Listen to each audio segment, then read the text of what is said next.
Deze weekend was fantastisch. Het is de eerste keer dat we het doen. Dus samen met alle volunteers, alle families, eigenlijk iedereen die ons steunt, was het een geweldig event. Ja.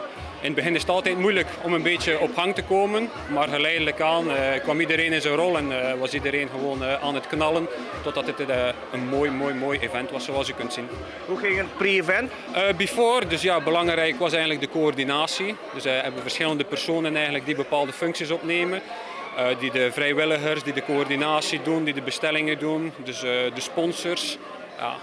Er zijn verschillende coördinatievergaderingen geweest in aanleiding naar dit event. En door eigenlijk alles te synchroniseren en op elkaar af te stemmen, ja, dan zijn we in de mogelijkheid om een event als dit te organiseren.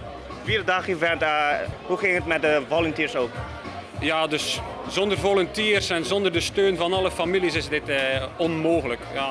De commitment en de opofferingen dat de families doen en de vrijwilligers, zoals je ziet iedereen met de roze vestjes. Dus één groot team, één grote familie. En we zijn hier eigenlijk voor één reden, dat is gewoon voor de athletes, voor de jonge meisjes en jongens om hier te kunnen presteren in het zwembad. Wat is de visie van Giants Aruba? Dus Giants, ja, zoals u weet, de founder hiervan is Jordi Groters, die eigenlijk ook de headcoach is van Giants Aquatics. Had ooit de droom om een team op te richten, is daarmee gestart in de moeilijkste periode, corona, zoals we geweten. En we zijn 2 jaar verder. Het team is ongelooflijk gegroeid en momenteel staan we hier.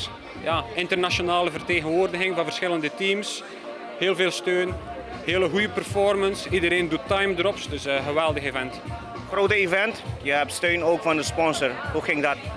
Ja, die sponsors zijn primordiaal, die zijn enorm belangrijk om zoiets te doen en om de jeugd te steunen en de teams om events als dit te organiseren. Ja. Er zijn verschillende partners die heel belangrijk zijn voor dit event. Het zijn de Ministry of Tourism, Aruba Tourism Authority, ABC Tours, CETAR, Aruba Bank. Die mensen zijn ongelooflijk belangrijk en we willen hen ook danken uit de grond van ons hart. En zeker, ja, omdat ze tenslotte helpen de kids hier ongelooflijke prestaties neer te zetten.